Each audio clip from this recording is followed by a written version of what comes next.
Welcome to this episode of Close the Deal Without Selling. Here's your host, Ike Krieger. Hello again. This is Ike Krieger. Welcome back.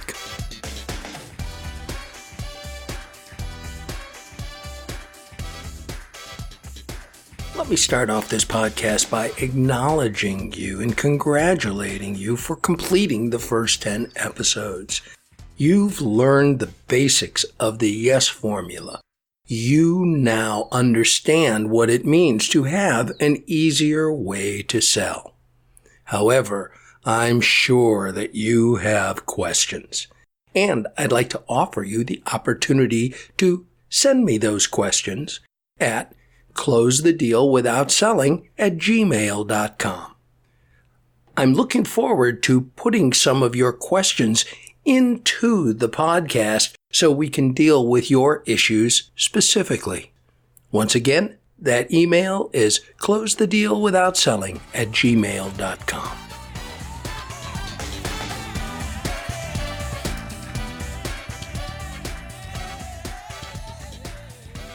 I mentioned in the last episode that I would provide you with an additional set of open-ended questions that will come in very handy during your diagnostic sales interview.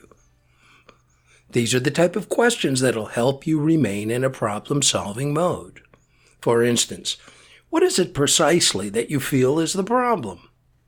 If you had your wish, how would this situation be different? What would the perfect widget be like specifically? What are you doing now to get a new widget? How is that working? Who else have you talked to about getting a new widget? What stopped you from doing business with them? Remember, it's not about convincing, it's about uncovering and satisfying needs. What's important to you about having a new widget? Well, what do you want in a new widget? What would having that do for you?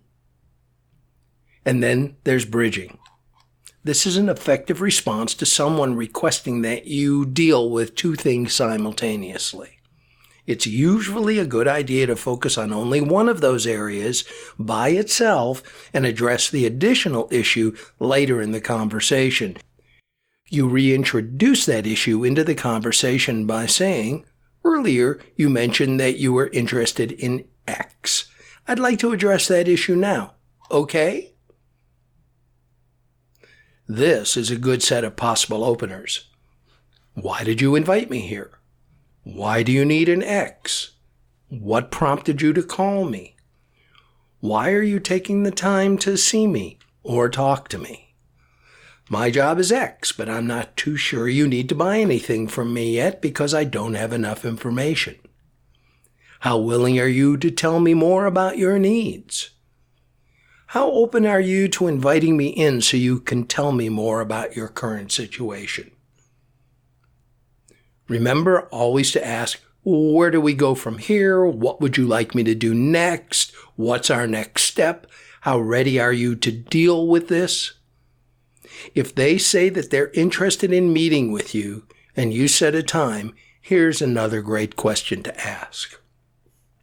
Are you writing that down in pencil or in pen?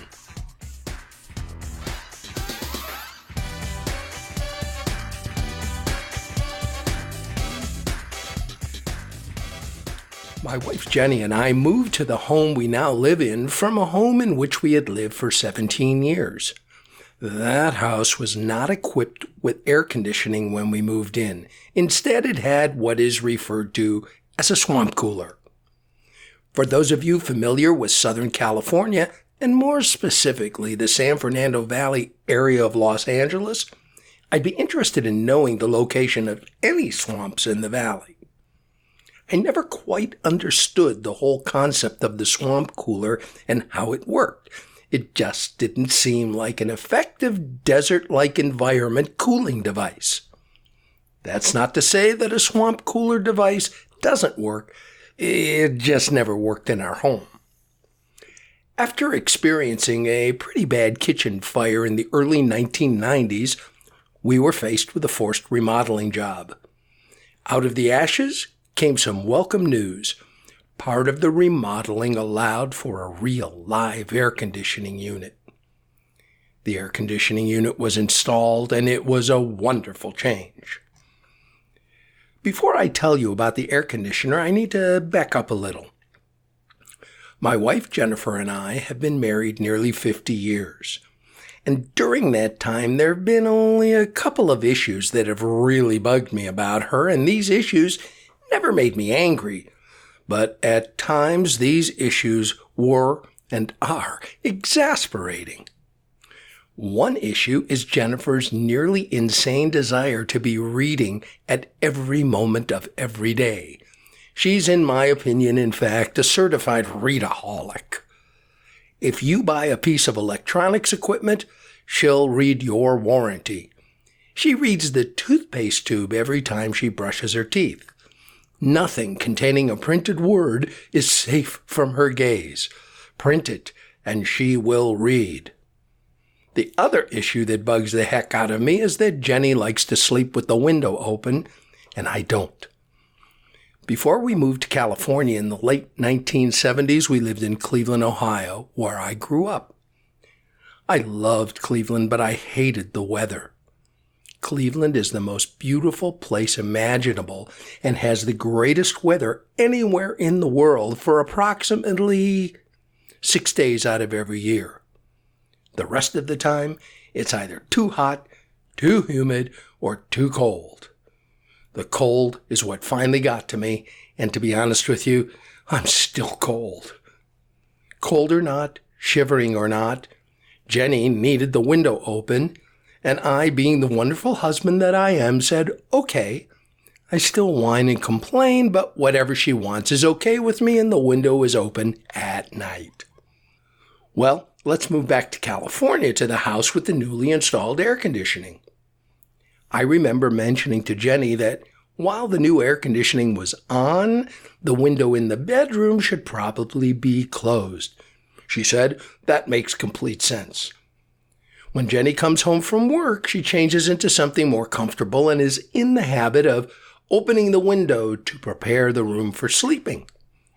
When I got home the next night, the air was blasting deliciously, and the bedroom window was, to my great dismay, wide open.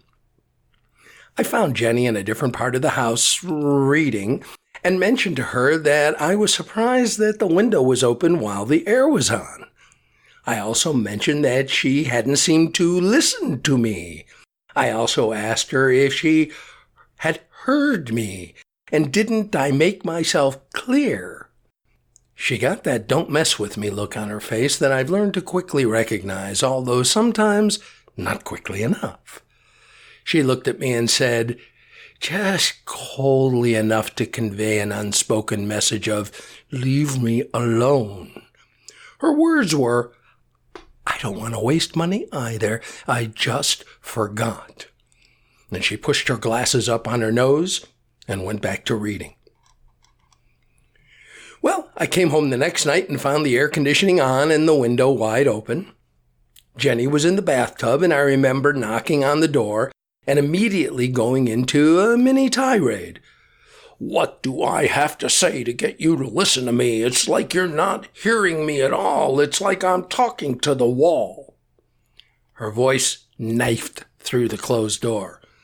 Look, I don't want to be wasteful either. I forgot again, and I'll work on it. Now, leave me alone. I remember walking down the hall towards the living room and smacking myself in the forehead and saying, Hey, communications genius. Here's Jennifer, a human being who receives and processes information most effectively how? That's right, through her eyes. She receives information most effectively through her visual senses. She is, as it is called, a visual. Seeing something is her main communications channel and modality. It's her preferred sublanguage. Basically, she wants to see something or read something as a way of learning or understanding. Not only was I failing to communicate on her preferred channel, I was communicating solely on mine. I am an auditory. I like to hear things. If you want to communicate effectively with me, tell me something or leave it on my voicemail. I'm a more than adequate reader. I just prefer to hear things. Plus, I seem to remember the things I hear better than the things I read. I had an assistant who was a visual. He really liked to see things written down. Whenever I attempted to describe an idea or a course of action, he always asked me to draw him a diagram or write it out. We came up with a plan that satisfied both of our needs. When important mail would come in, he would read it out loud to me, and we killed 2 birds with 1 shot. Well, let's get back to the air conditioning story. If you think back, what were the words that made up my tirade? You don't listen. What did I say? Didn't you hear me? Etc. So, how did I address the problem of the open window? I wrote her a note. The note, printed out on my computer in a big, bold Arial typeface, said, "Air on, window off." I hung the note on the wall next to the window, and it solved the problem entirely. For 2 days.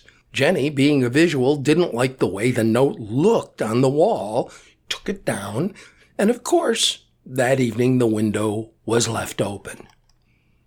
We still joke with each other about air on, window off, but this points out a possible communications breakdown that humans continually face. Remember when we discussed those prospects that you thought were going to become a client and didn't? Remember that we discussed that it seemed as if you ended up on a different channel? Well, you can see how that might have indeed been the case.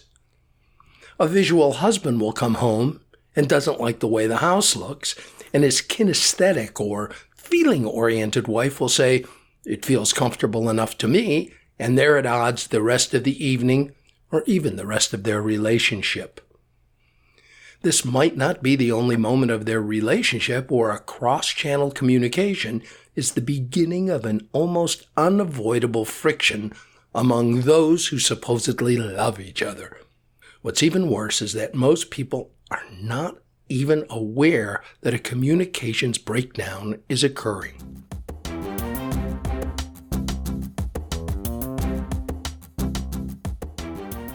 Family Services of America found in a study the number 1 complaint in marriages was and continues to be, "My spouse doesn't listen to me." This may be attributable to ineffective listening skills, but a lot of it may be caused by cross-channel communication. In many cases, this is exactly what happens in the various stages of a business relationship. When we're the most in sync with our partners, our employees, our vendors, or our prospects is when we are or feel that we are on the same wavelength. What I'm offering you is the opportunity to find out their wavelength and communicate on that channel. This helps create rapport, and once that rapport has been created, you can actually sense when people like and trust each other. Listen for their speech pattern. They will offer up clues. Once you have your awareness level turned up a notch and start to recognize the other person's channel, you'll be able to spot from phrases like, "Well, I see what you're saying," or "I just can't picture it," that person would probably be a visual. An auditory might say, "I hear you," or "You need to tell me more." A kinesthetic or feelings-oriented person might say, "Well, that feels right to me," or "I'm just not grasping this." Think of a situation where a prospect tells you, "I need to see more data before I can proceed," followed by a well-meaning response from you along the lines of, "What else can I tell you?" You've just short-circuited the communications process. Listen carefully for the type of words that a prospect is using and meet them at their model of the universe. Here's a great way to remove some of the confusion as to whether your prospect is an auditory or a visual. Ask them, when they receive information or when they are learning, do they prefer to hear it or read it? That simple question should give you a basis for understanding on what channel they receive and process information most effectively.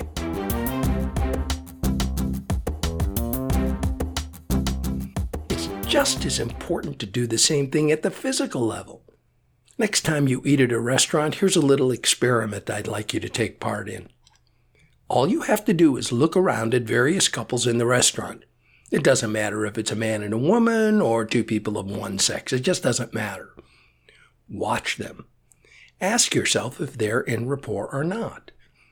If the information I'm sharing with you holds any water at all, you should be able to spot the couples that are getting along by their dance.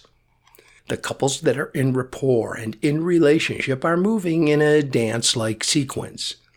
They may not be mimicking each other. However, if one is leaning forward, you'll probably be able to count the seconds on your hand before the other assumes an identical or at least similar posture or gesture pattern.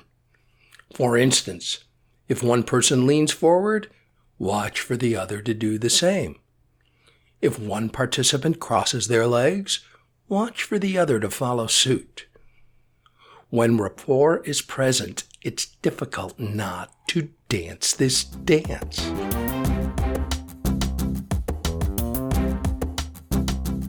When you dance the dance of the other person, and remember, I'm not talking about mimicking or aping, the internal human machinery that creates an environment of rapport becomes turbocharged. I must remind you again, and I'll continue to remind you, your intention is to build an authentic relationship.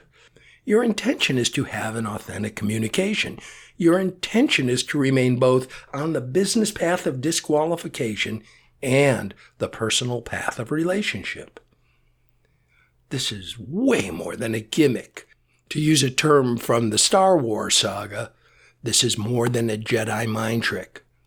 Sure, you can use it to solve your problems, but as part of a commitment to solve other people's problems, it's a powerful and effective tool. Once this environment is created, your ability to begin your magical problem-solving process is perceived as more valuable because along with rapport comes its kissing cousin called trust. People buy from you because they trust you, they like you, and feel good about buying from you. Buying is emotional, not logical, so please remember, meet your prospects at their model of the universe. Here's another quick thought for those of you who believe that some of this stuff might be somewhat valid, but still believe that the idea of getting rid of your presentation is ludicrous.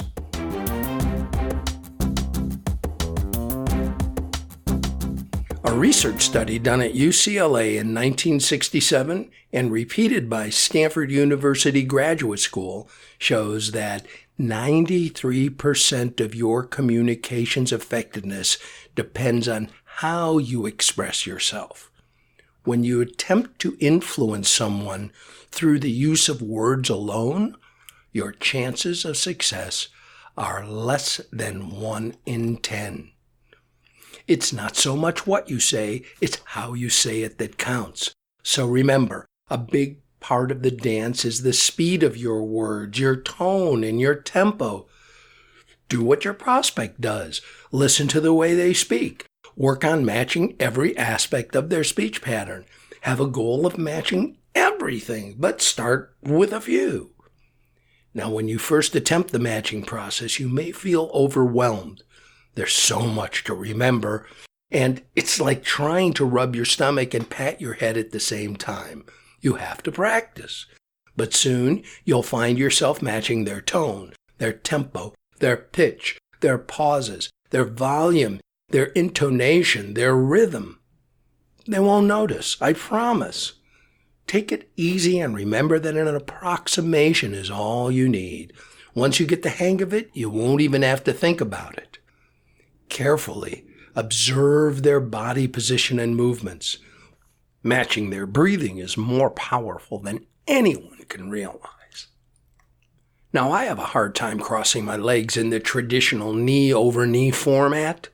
Once again, it's okay to approximate. If someone crosses their legs, it's perfectly acceptable and effective to cross your ankles. That's what I do. One helpful tool is to make sure that you have a lag time inserted in your physical matching techniques. If they lean forward in their chair, wait 5 to 15 seconds before you approximate their move.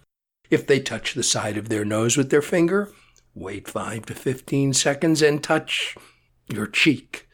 You'll be amazed at how this works. Now, some people believe that this approach to rapport building is worthless. If you're not sure yourself, here's another experiment. Mismatch people for a while. If they speak slowly or softly, speak quickly and loudly. If they're leaning forward, lean backwards, face away from them. You can probably sense where this experiment will lead. Once again, courage is the key. It takes guts to risk getting caught.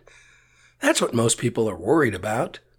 And if indeed anybody ever should say, "Are you mimicking me?" your response should be, "That's funny. I was just about to ask you the same thing." Another important aspect of dancing this dance with your prospect is to avoid lingo that's specific to your business. When you use language that someone who is not as well informed about your industry doesn't know, it makes them feel less smart than you or makes them think that you're trying to show off. Believe it or not, it's true. Now, as silly and as insignificant as it seems, you might even have to resort to ordering your coffee the same way that your prospect orders their coffee. If they drink their coffee black and you like 3 tablespoons of sugar and a quart of milk in yours, this might turn them off at the subliminal level. You want them to say, "Wow, they're just like me." This might be stretching the point a little, but you can see how breakdowns can occur. Well, that's it for this episode. What I'd like you to do this week is continue practicing everything you've been practicing up till now and add on some of these rapport techniques with matching. Matching techniques like these are part of the secret sauce that makes up the R&R portion of the YES formula. Start to match people's voices. Start to match their postures, their gestures, their breathing. I'm not asking you to be expert at it in 1 week. I'm asking you to explore the possibilities with your now knowing that this stuff really works. This is Krieger. See you next time.